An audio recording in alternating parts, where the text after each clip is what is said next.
കൂടുതൽ പേര് ഇപ്പം ന്യൂഡ് മേക്കപ്പ് ആണല്ലോ പ്രിഫർ ചെയ്യുന്നത്. അപ്പോൾ അതിന്റെ മെയിൻ ചാലഞ്ചസ് എന്തൊക്കെയാണ് വരുന്നത്? ന്യൂഡ് മേക്കപ്പ് എന്ന് പറയുമ്പോൾ എന്താണെന്നറിയാമോ, മേക്കപ്പ് ചെയ്യും നമ്മൾ, അതിൽ യൂസ് ചെയ്യുന്ന കളേഴ്സ് ഭയങ്കര സട്ടിലായിട്ടുള്ള കളേഴ്സ് ആയിരിക്കും യൂസ് ചെയ്യുന്നത്.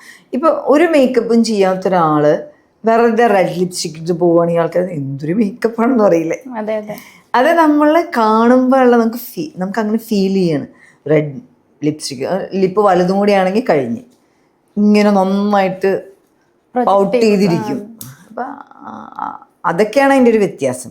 ഐ മേക്കപ്പ്, ഐയിലിപ്പോൾ നല്ല ഡാർക്ക് ബ്ലാക്ക് ഒക്കെ ഇട്ട് സ്മോക്കിയൊക്കെ ചെയ്ത് കഴിഞ്ഞിട്ടുണ്ടെങ്കിൽ നോർമലി നമുക്ക് പുറത്ത് പോകുമ്പോഴേക്കും ഭയങ്കര ഇതായിട്ട്.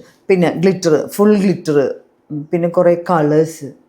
ഇപ്പോൾ ഒരു മെജന്ത കളർ ബ്ലൗസാണെന്ന് വിചാരിക്കും, മെജന്ത കളർ ഇട്ടിട്ട് അതിന് കുറച്ച് ഗ്ലിറ്ററൊക്കെ ഇട്ട് വരികയാണെങ്കിൽ അതിൽ ന്യൂഡ് മേക്കപ്പായിട്ട് നമുക്ക് ചെയ്യാൻ പറ്റുന്നതെന്ന് വെച്ചാൽ ചെറുതായിട്ടൊരു ഈ മെജന്ത ഒരു ജസ്റ്റ് വാഷ് പോലെ ഇരിക്കും. അതായത് നമ്മൾ വേറെ കളേഴ്സ് മിക്സ് ചെയ്തിട്ട് അങ്ങനെയായിരിക്കും ചെയ്യുക.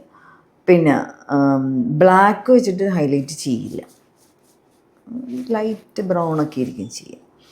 പിന്നെ ഐലൈനർ ഇങ്ങനെ എഴുതില്ല. ഐലൈനറൊക്കെ ആ എഡ്ജിലും ഈ എന്താ പറയുക, ലാഷില്ലേ, ലാഷിൻ്റെ ഇന്നറിൽ വരുന്ന രീതിയിലായിരിക്കും എഴുതുക. അപ്പം എഴുതിയിട്ടുണ്ടെന്ന് തോന്നുന്നില്ല, പക്ഷെ ആ വാട്ടർ ലൈനൊക്കെ നല്ല ഡെപ്ത് അങ്ങനെയൊക്കെ ചെയ്യും. ലിപ് കളറും അതുപോലെ തന്നെ ലിപ് ലൈൻ ഇട്ട്, അതും വളരെ ലൈറ്റ് ഷെയ്ഡ് കൊണ്ട് ലിപ് ലൈൻ ഇട്ടിട്ട് ലിപ്പിൻ്റെ ഷേപ്പ് കറക്റ്റ് ചെയ്യും, എന്നിട്ട് ലിപ്സ്റ്റിക് ഇടുക ചെയ്യും.